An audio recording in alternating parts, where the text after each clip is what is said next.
All right, today we're jumping into a really interesting topic by summarizing some arguments from the podcast series, The Queer Christian.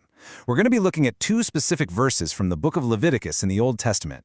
Now, these are often called clobber verses, and for a long time, they've been the foundation for condemning same-sex relationships. But this source we're exploring offers a very different way to look at them. So let's start by looking at the verses themselves. Okay, so first up, we've got Leviticus chapter 18, verse 22. It reads, "You shall not lie with a male as with a woman. It is an abomination." Pretty straightforward, right? I mean, on the surface, it seems like a very clear, direct prohibition. This verse has been a cornerstone for traditional views for centuries. And it doesn't stop there. Just a couple chapters later, in chapter 20, the same idea is repeated, but this time it adds a pretty severe consequence. Quote, "They shall be put to death." Whoa. So when you just read these two verses by themselves, in English, they seem incredibly direct and damning. And you can see why, for a lot of people, that's pretty much the end of the discussion, right? Case closed. But the argument from our source material today asks a really important question. What happens when we zoom out? What's the bigger picture that these verses are actually a part of? So let's do exactly that. Let's pull back the lens a bit. Because here's the thing. These verses don't just exist in a vacuum. They're part of a much larger, ancient legal document called the Holiness Code, which was written for a very specific group of people in a very specific time in history.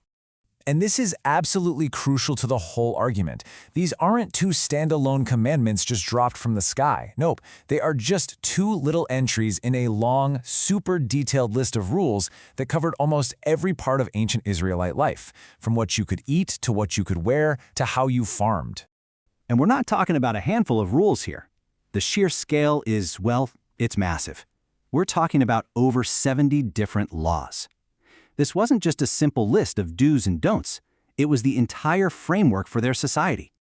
And this is where it gets really fascinating, because you start to see what else is on this list.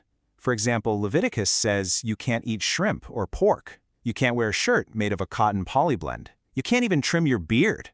It also gives the death penalty for cursing at your parents or for working on a Saturday. But at the same time, it commands that foreigners must be treated just like native-born citizens. It's a really complex mix. So all of this leads to a really big question, and this is the core of the source material's argument. If all these rules come from the exact same holiness code, why are these two verses about same-sex acts treated like timeless universal moral laws, while almost all the others are just dismissed as being culturally specific and, not for us today? Okay, check this out. It's a fantastic example. The rule about men lying with men is in chapter 18. Just one chapter later, we get the rule against trimming beards. So why is one treated like this unbreakable moral law for all time, while the other is so totally ignored that, let's be honest, many churches probably prefer a nicely trimmed beard? Or how about this one, which is even more stark? The very same chapter, chapter 20, that calls for the death penalty for men lying together, also calls for the death penalty for anyone who curses their parents. And yet, you would have a very hard time finding anyone today who thinks that's a good idea. This selective application is what the source calls cherry-picking.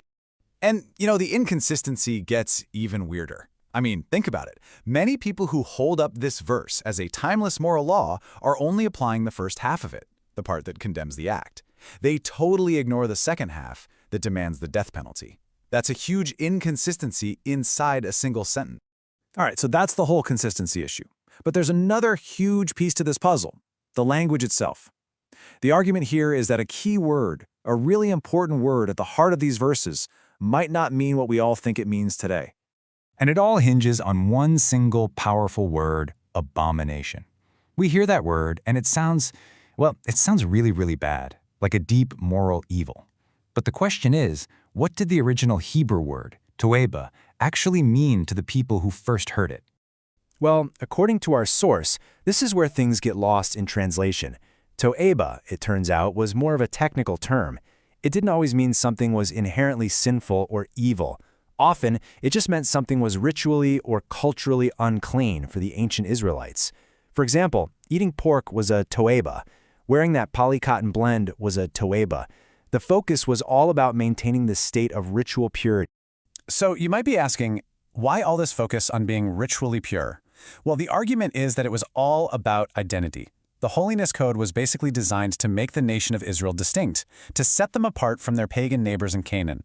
And these neighbors were known for practices like temple prostitution, both heterosexual and homosexual, which the Israelites were commanded to stay far away from. And this all leads up to a major theological turning point. The source we're looking at cites Dr. Ralph Blair, a theologian who argues that this entire system of ritual purity was essentially wiped away with the New Covenant in the New Testament. The argument is that both Jesus and the Apostle Paul completely rejected these kinds of ritual distinctions between what's clean and unclean, and instead focused on what's going on in a person's heart. Okay, so let's step back and look at what we've got. When you put all these pieces on the table, the huge and mostly ignored context of the Holiness Code, the really inconsistent way it's applied, and the disputed translation of that key word, the source argues that the traditional interpretation starts to look like it's standing on very shaky ground. So let's just lay out the three core arguments that are really chipping away at that traditional view. First, the verses are yanked out of their original legal and cultural context. Second, their application is incredibly inconsistent when you look at all the other laws in the exact same code.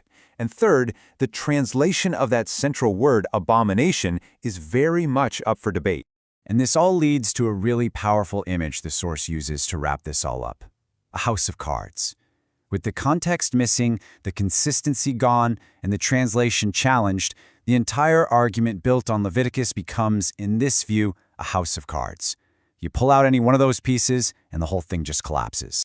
And that leaves us with this final, really thought-provoking question. What changes in our understanding when we start to view ancient rules not as this flat list of timeless commands for everybody, but as complex ideas that were products of their own specific time and their own specific place? That was a summary of arguments from the podcast series The Queer Christian by Elton Sherwin, which is available on most podcast services.